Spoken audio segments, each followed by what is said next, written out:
हमारे देश का किसान पर राजनीति करने वाले तो बहुत लोग हैं, लेकिन किसान को सुरक्षा कौन देगा? किसान को संकटों के समय मदद कौन करेगा? पहले प्राकृतिक आपदा आती थी तो किसानों को कुछ मिलता ही नहीं था। उसके नियम ऐसे थे कि किसान उसके बाहर ही रह जाता था और इतने में 2-4 महीने निकल जाते थे। नई सीजन शुरू होती थी, किसान भी बेचारा मुंडी नीची करके फिर मजदूरी में लग जाता था। जो गया सो गया। ये स्थिति ठीक नहीं है, हमने इसको बदलना। प्राकृतिक आपदा में किसानों को मिलने की मदद उसके सारे नियमों ने बदल दिए, व्यवस्थाएं बदल दी। पहले से अनेक गुना मदद मिले इसका निर्णय कर लिया।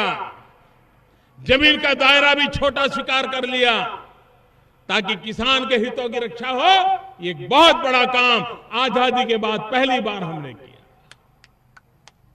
हमने किसानों के लिए प्रधानमंत्री फसल बीमा योजना लाए हैं।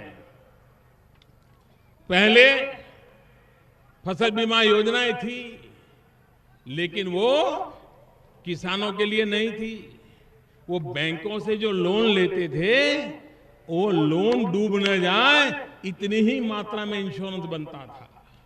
कहने को तो वो किसानों के लिए फसल बीमा कहा जाता था, लेकिन हकीकत में जो बैंक ऋण देती थी वो ऋण को सुरक्षित करने का ही वो था, और वो भी किसान के पैसों से किया जाता था। भाइयों बहनों, हमने बदल दिया।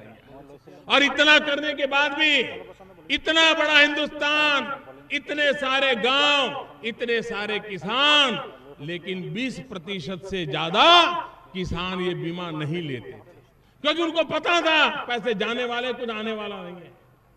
हमने नया बीमा, प्रधानमंत्री फसल बीमा योजना बनाई है, अभी अभी उसको लागू किया है। पहले 50% तक कभी कभी बीमा का पैसा देना पड़ता था, हमने उसको 2% कर दिया। 2% भाई, 2% और 1.5%। और इतना ही नहीं, वो जितना बीमा उतारेगा वो सारा का सारा मंजूर किया जाएगा। और इस प्रकार की व्यवस्था की, और पहले की तरह सालों तक रुकता था नहीं, टेक्नोलॉजी का उपयोग करके तुरंत भुगतान हो, उसकी भी व्यवस्था की गई। और मैं चाहूंगा छोटे छोटे मेरे जो किसान हैं आसाम के, वे प्रधानमंत्री फसल बीमा योजना का फायदा उठाएं।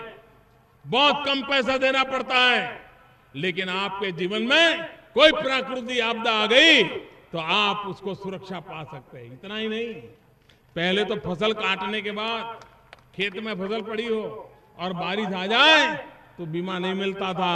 हमने इस बार ये भी नियम बनाया कि फसल काटने के अगर 15 दिन में आपत्ति आ जाए तो भी उसको बीमा मिलेगा। यहां तक हमने फैसला किया।